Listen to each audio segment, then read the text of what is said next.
إن الحمد لله نحمده ونستعينه ونستغفره ونؤمن به ونتوكل عليه ونعوذ بالله من شرور أنفسنا ومن سيئات أعمالنا ومن يهده الله فلا مضل له ومن يضلله فلا هادي له وأشهد أن لا إله إلا الله وأشهد أن محمدًا عبده ورسوله يا أيها الذين آمنوا اتقوا الله حق تقاته ولا تموتن إلا وأنتم مسلمون يا أيها الناس اتقوا ربكم الذي خلقكم من نفس واحدة وخلق منها زوجها وبث منهما رجالا كثيرا ونساء واتقوا الله الذي تساءلون به والأرحام إن الله كان عليكم رقيبا يا أيها الذين آمنوا اتقوا الله وقولوا قولا سديدا يصلح لكم أعمالكم ويغفر لكم ذنوبكم ومن يطع الله ورسوله فقد فاز فوزا عظيما أما بعد فإن خير الحديث كتاب الله وخير الهدي هدي محمد صلى الله عليه وسلم وشر الأمور محدثاتها وكل محدثة بدعة وكل بدعة ضلالة وكل ضلالة في النار أعوذ بالله من الشيطان الرجيم بسم الله الرحمن الرحيم قال لا تختصموا لدي وقد قدمت إليكم بالوعيد ما يبدل القول لدي وما أنا بظلام للعبيد يوم نقول لجهنم هل امتلأت وتقول هل من مزيد وأزلفت الجنة للمتقين غير بعيد هذا ما توعدون لكل أواب حفيظ من خشي الرحمن بالغيب وجاء بقلب منيب ادخلوها بسلام ذلك يوم الخلود.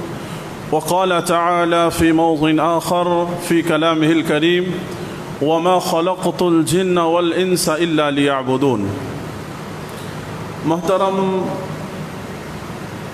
بزرگان دین اور نوجوانان اسلام، ہر طرح کی بزرگی بڑائی حمد و ثنا اس اللہ وحدہ لا شریک کے لیے لائق و زیبا ہے جو اکیلا اس کائنات کا پالنہار ہے۔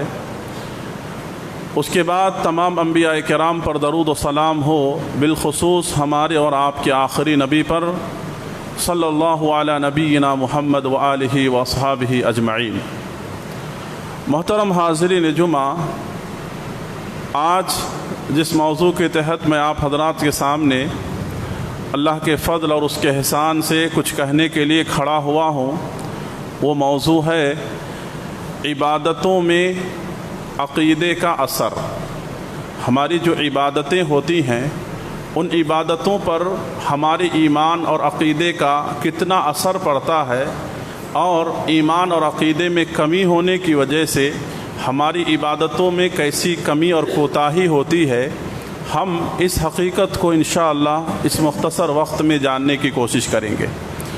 میرے بھائیوں، دین اللہ تبارک و تعالی نے مکمل کر دیا اللہ کے رسول صلی اللہ علیہ وسلم کے ذریعے سے۔ اب اس دین کے اندر ذرہ برابر بھی نہ زیادتی کی جائے گی نہ کمی کی جائے گی، چاہے وہ دنیا کا کتنا بڑا بھی انسان کیوں نہ ہو، کتنا بڑا بھی عالم کیوں نہ ہو، کتنا بڑا بھی علامہ کیوں نہ ہو، اس کی بات دین کے طور پر نہ اضافہ کیا جائے گا نہ کم کیا جائے گا کہ نہیں میری عقل کے حساب سے یہ چیز صحیح ہے اور یہ چیز غلط ہے، یہ بات ہرگز نہ لی جائے گی، بلکہ اللہ تبارک و تعالیٰ نے جو کچھ اور جتنا کچھ اللہ کے رسول صلی اللہ علیہ وسلم کو دیا من و ان، آپ صلی اللہ علیہ وسلم نے جو اپنی امت تک اور آنے والی نسل قیامت تک کے لیے جن چیزوں کو چھوڑ کر کے گئے آپ، یہی ساری کی ساری چیز ہمارے لیے دین ہے اور مکمل دین ہے۔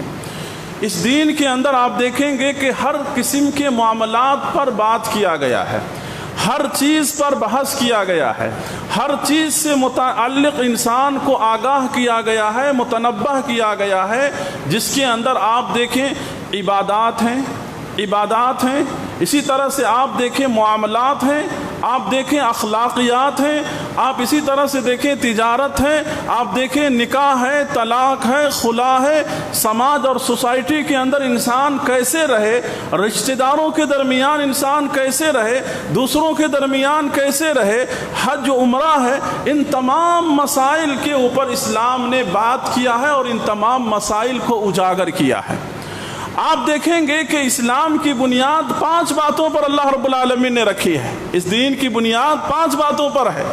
کہا اللہ کے رسول صلی اللہ علیہ وسلم نے کہ بنی الاسلام علی 5 شہادت ان لا الہ الا اللہ، کہ اس دین کی بنیاد 5 باتوں پر ہے، جس میں سب سے پہلی چیز جو ہے وہ عقیدہ توحید ہے، کلمے کا اقرار ہے، جس کا ہم اپنی زبان اور دل سے جس بات کا ہم اقرار کرتے ہیں، اور اللہ تعالیٰ نے بھی جس کے اقرار کرنے کا قرآن مجید کے اندر اللہ نے حکم دیا کہ یا ایھا الذین آمنوا آمنوا باللہ، کہ اے ایمان والو ایمان لاؤ، دل سے ایمان لاؤ۔ تو لہذا کلمے کے اقرار کے بعد ہم ایک مومن اور ایک مسلمان اور اسلام کے اندر ہم داخل ہو جاتے ہیں۔ آپ دیکھیے، غور کیجئے اس حدیث کے اوپر کہ اللہ کے رسول صلی اللہ علیہ وسلم نے جو بات کہی کہ اسلام کی بنیاد 5 باتوں پر ہے، کلمے کے بعد سب سے پہلے جس چیز کا حکم دیا جا رہا ہے وہ عبادت ہے۔ وہ عبادت میں بھی سب سے اہم عبادت کون سی عبادت ہے؟ نماز کی عبادت ہے۔ تو جس انسان کا ایمان جس قدر مضبوط ہوگا، جس قدر ایمان کے اندر درست ہوگا، اس کے اعمال بھی اتنے ہی اچھے ہوں گے، اس کے اعمال میں بھی وہ اتنا ہی پرفیکٹ ہوگا۔ اور اگر ایمان کے اندر کمی ہوگی تو یقین مانے کہ اس کی عبادت بھی کمزور ہوگی، اس کے اعمال بھی کمزور ہوں گے، اور اس کے اخلاقیات ہوں، اس کے دوسرے معاملات ہوں، دوسری چیزوں کے اندر بھی وہ انسان کمزور ہوگا۔ لہذا آج دیکھیے بہت سارے لوگ صرف یہ تصور کر کے بیٹھتے ہیں یا یہ سوچ کر کے بیٹھتے ہیں کہ بھئی ہماری زندگی میں شرک نہیں ہے۔ ہاں الحمدللہ، اللہ کا شکر ادا کرنا چاہیے کہ ہماری زندگی میں شرک نہیں ہے، ہم غیر اللہ سے نہیں مانگتے ہیں، غیر اللہ سے ہم توکل نہیں کرتے ہیں، غیر اللہ کے لیے ہم نظر و نیاز نہیں کرتے ہیں، ہم شرک سے پاک ہیں، الحمدللہ، اللہ کا شکر ہے۔ لیکن یہ سوچ صرف کہ ہم شرک اور ان تمام چیزوں سے پاک ہیں، ہمارا ایمان اور عقیدہ بالکل درست ہے، یہ کہہ کر انسان عبادت نہ کرے، یہ کہہ کر کہ انسان معاملات کے اندر درست نہ ہو، یہ کہہ کر کہ انسان تجارت کے اندر دھوکہ دہی کرے، یہ کہہ کر کہ انسان اپنے اولاد اپنی بیوی بچوں کے حقوق کی ادائیگی نہ کرے، تو میرے بھائیوں صرف ایمان کا کہہ دینا کہ میرا درست ہے، میرا صحیح ہے، یہ صرف کامل ایمان نہیں ہوتا ہے، بلکہ ایمان اور دین کو جس قدر آپ مکمل کریں گے کامیابی کے راستے پر، اس قدر آپ اتنا آگے سے آگے بڑھتے چلے جائیں گے، اس قدر آپ آگے سے آگے بڑھتے چلے جائیں گے۔ تو لہذا جو انسان ایمان کے اندر، عقیدے کے اندر مضبوط ہوتا ہے، وہ انسان اتنا ہی اللہ رب العالمین سے ڈرتا بھی ہے، اور اللہ رب العالمین سے اتنا ہی کیا کرتا ہے؟ محبت بھی کرتا ہے۔ اللہ رب العالمین کی محبت اس کے دل میں اتنی ہی زیادہ ہوتی ہے۔ لہذا جو انسان اللہ سے محبت کرتا ہے، ہر معاملے میں وہ ڈرتا ہے، کہیں مجھ سے غلط نہ ہو جائے، کہیں میری عبادت میں کوئی کمی نہ ہو جائے۔ تو لہذا معلوم یہ ہوا کہ دیکھیے عقیدے کا اثر ہماری زندگی کے عبادات کے اوپر، معاملات کے اوپر، زندگی کے دوسرے مسائل کے اوپر کیسے پڑ رہا ہے۔ ایک انسان جس کا ایمان بہت ہی مضبوط ہے، ایک عقیدہ کے اعتبار سے بہت پرفیکٹ ہے، وہ انسان آپ دیکھیں گے کہ وہ فرائض میں کوئی کمی نہیں کرتا ہے، فرائض میں کوئی کمی نہیں کرتا ہے، نوافل میں کوئی کمی نہیں کرتا ہے، کچھ بھی ہو جائے وہ ان تمام چیزوں کی جو پابندی ہے ان تمام چیزوں کے اوپر وہ پابند ہوتا ہے۔ لہذا اس دنیا کے اندر انبیاء اور رسول کی جماعت سے زیادہ ایمان اور عقیدے میں کون پرفیکٹ ہو سکتے ہیں؟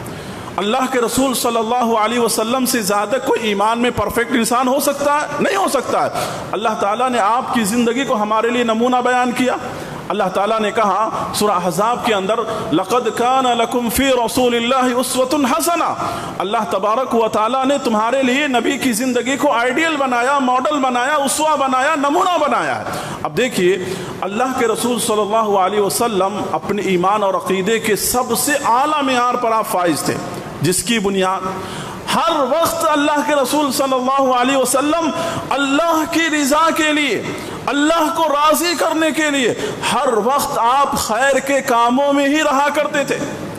ہر وقت آپ ذکر کے اندر، اذکار کے اندر، اور راتوں کو آپ دیکھیے کتنی لمبی لمبی نمازیں نبی کریم صلی اللہ علیہ وسلم تہجد کی شکل میں ادا کیا کرتے تھے کہ آپ کے پیر میں قدم کے اندر کیا ہے، ورم آ جایا کرتا تھا، سجن آ جایا کرتا تھا، جس پر ام المومنین اور دوسرے صحابہ نے بھی آپ سے کہا کہ اللہ کے رسول صلی اللہ علیہ وسلم اتنی عبادت کرنے کی ضرورت کیا ہے؟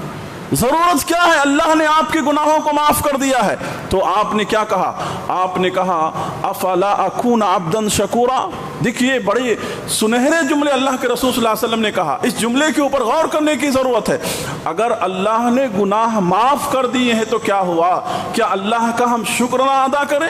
کیوں؟ اس لیے کہ گناہ کی وجہ سے انسان کی نعمتیں چھن جاتی ہے، اور شکر کرنے کی وجہ سے اللہ کی طرف سے انسان کو انعام ملتا ہے، نعمتیں ملتی ہے، اور نعمتیں باقی رہتی ہیں، اور نعمتوں کے اندر اللہ رب العالمین حفاظت کے راستے اللہ رب العالمین پیدا کرتا ہے۔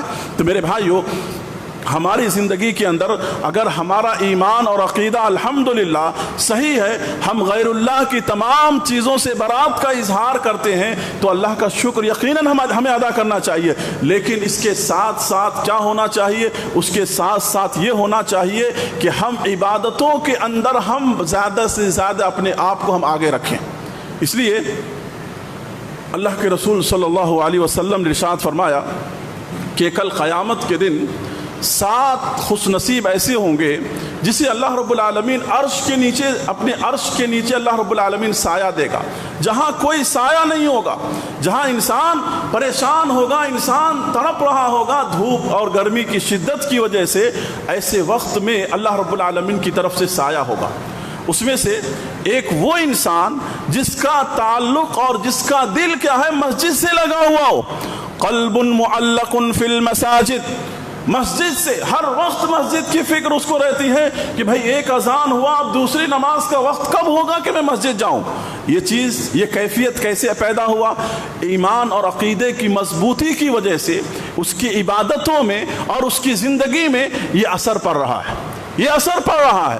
اس لیے ہم اور آپ اپنے آپ کا ہم خود جائزہ لے سکتے ہیں کہ ہم اپنے ایمان میں اور عقیدے میں کتنا مضبوط ہیں، کیونکہ ہمارے سامنے اللہ کے رسول صلی اللہ علیہ وسلم نے اپنے آپ کو جانچنے کا، محاسبہ کرنے کا ایک کسوٹی ہمارے پاس دے رکھا ہے، وہ ہے ہمارا عقیدہ، کہ ہم اپنے عقیدے میں کتنے مضبوط ہیں۔ اس سے ہمیں یہ معلوم ہوگا کہ ہمارا دین سے کتنا تعلق ہے، دین سے کتنا مضبوط تعلق ہے، دین سے ہمارا کتنا مضبوط یعنی رشتہ مستحکم ہے۔ لہذا اللہ کے رسول صلی اللہ علیہ وسلم کے پاس ایک بار جبریل امین آئے تھے، جبریل امین آئے تھے، اللہ کے رسول صلی اللہ علیہ وسلم صحابہ کرام کے ساتھ بیٹھے ہوئے تھے، مجلس جمی ہوئی تھی، آپ کے پاس جبریل امین ایک انسان کی شکل میں آئے، ایک آدمی کی شکل میں آئے، اور آپ صلی اللہ علیہ وسلم کے گھٹنوں سے گھٹنا ملا کر کے بیٹھ گئے اور سوال کرنے لگے، مل اسلام، مل ایمان، مل احسان، ایمان کیا ہے، اسلام کیا ہے،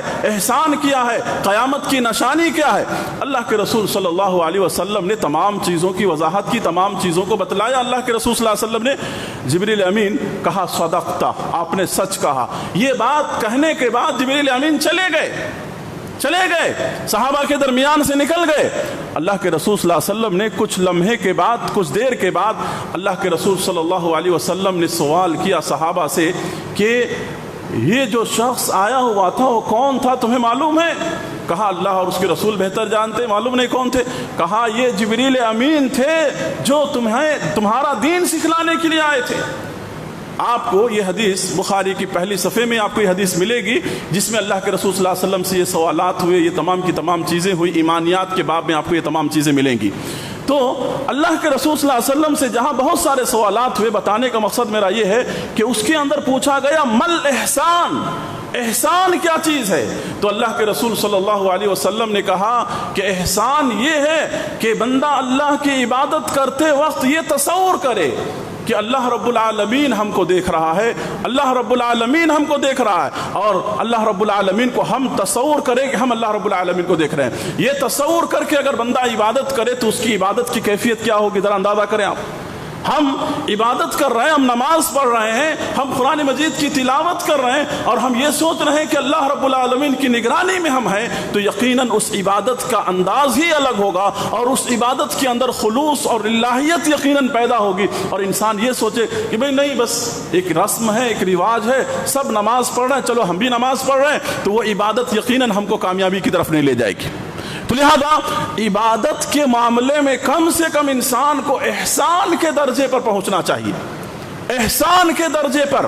جب احسان کے درجے پر ہم کھڑے ہو کر کے عبادت کریں گے تو یقیناً ہم جب نماز کے لیے آئیں گے تو نماز میں ہمیں سکون حاصل ہوگا، اطمینان حاصل ہوگا۔ نہیں تو آپ دیکھیں منافقین بھی نماز پڑھتے تھے، قرآن مجید نے بیان کیا کہ منافقوں کا بھی زبانی دعویٰ تھا، مومنوں کی صف میں کھڑے تھے، لیکن نماز کے لیے نبی کے پیچھے مسجد نبوی میں آیا کرتے تھے۔ دونوں کی نمازوں میں کتنا فرق تھا۔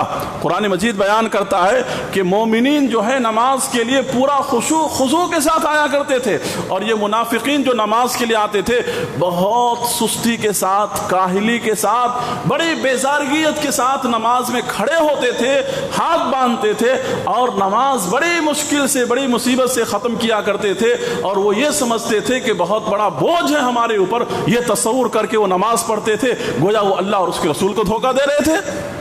تو میرے بھائیو، اگر آج بھی ہماری نماز کے اندر یہ کیفیت ہو رہی ہے کہ ہم مسجدوں میں تو آتے ہیں لیکن ہمارے اندر سستی ہے، کاہلی ہے، نماز میں کھڑے ہوتے ہی اگر ہمارا یہ تصور ہو جائے کہ بھئی نماز ختم نہیں ہو رہی ہے، کتنی لمبی نماز ہو رہی ہے، ہمارے دل و دماغ کے اندر اگر اس طرح کے تصورات آ رہے ہیں تو پھر ہمیں اپنے ایمان اور عقیدے کا جائزہ لینا ہے کہ ایمان اور عقیدے کا اثر ہماری عبادت کے اوپر نہیں پڑ رہا۔ غور کرنے کی بات ہے میرے بھائیو۔ آج بتائیے ہم اور آپ اپنے آپ کی اپنی عبادتوں کا جائزہ لیں کہ آج ہم بھی نماز پڑھ رہے ہیں، آج الحمدللہ ہم میں بہت سارے لوگ ہیں جو تہجدوں کی پابندی کرنے والے ہیں، بہت سارے الحمدللہ ہیں ایسے لوگ، لیکن بتائیں آج اتنی عبادتیں کر کے ہماری زندگی میں سکون کیوں نہیں ہے، ہماری زندگی میں اطمینان کیوں نہیں ہے؟ اس کا اصل وجہ یہی ہے کہ آج ہماری عبادتوں میں جو ہمارا سب سے اہم چیز عقیدہ ہے، اس عقیدے کے اندر کمی اور خرابی کی وجہ سے کیا ہو رہا ہے، وہ عبادت ہم کو فائدہ نہیں پہنچا رہی ہے۔ وہ عبادت جو سنت رسول صلی اللہ علیہ وسلم کے مطابق اور موافق ہونا چاہیے تھا، وہ عبادت اس طریقے سے نہیں ہو رہا، جس کی وجہ سے آج ہم نماز بھی پڑھ رہے ہیں، مسجد سے نکلنے کے بعد ہماری زندگی میں ساری برائیاں جیسی رہتی ہیں ویسی ہیں، جبکہ اللہ تعالیٰ نے قرآن مجید میں کہا کہ نماز انسانوں کو برائیوں سے روکتی ہے، بے حیائیوں سے روکتی ہے، جھوٹ بولنے سے روکتی ہے، دھوکہ دینے سے انسان کو روکتی ہے، نماز انسان کو اچھے اخلاق اور کردار سکھلاتی ہے، نماز کے ذریعے سے انسان ایک نیک اور اچھا انسان بنتا ہے۔ لیکن آج نماز پڑھنے کے باوجود ہم اتنی ساری برائیوں کے اندر، اخلاقی کمی کے اندر کیوں مبتلا ہے؟ اس کی وجہ یہی ہے کہ ہم اپنے ایمان اور عقیدے کی جو معیار شریعت نے رکھا ہے، عبادت کا جو درجہ احسان کا رکھا ہے، وہاں تک آج ہم نہیں پہنچ پا رہے ہیں۔ ہم نمازوں کے اندر کھڑے ہوتے ہیں لیکن ہمارے پورے تصورات کیا ہوتے ہیں، باہر کی دنیا میں ہوتا ہے۔ لہذا جس کی وجہ سے آج ان عبادتوں کی وجہ سے حقیقت میں ہمیں اطمینان نہیں مل رہا، سکون نہیں مل رہا ہے، اور نمازوں کے اندر باقاعدہ طور پر ہم دیکھتے ہیں کہ سنت رسول صلی اللہ علیہ وسلم کی بہت ساری مخالفتیں ہم سے ہوتی ہیں۔ لوگوں نے یہ تصور کر رکھا ہے کہ بھئی نماز بس نماز کیسے بھی پڑھ لو، نماز کے لیے کوئی کنڈیشن، کوئی ضرورت نہیں ہے۔ یہ غلط بات ہے، بلکہ اللہ کے رسول صلی اللہ علیہ وسلم کی زندگی کو پڑھ کر کے آپ دیکھیں، آپ نے نماز کا طریقہ اللہ کے رسول صلی اللہ علیہ وسلم نے سکھلایا۔ کیوں؟ اس لیے کہ یہ زندگی میں ہمیشہ جب تک کی زندگی ہے، سانس ہے، اس وقت تک ادا کرنا ہے، کسی بھی صورت میں ہم سے یہ چیز معاف نہیں ہے۔ تو لہذا ایسی صورت اور ایسی چیز اور ایسی عبادت کو یقیناً جب تک ہم سنت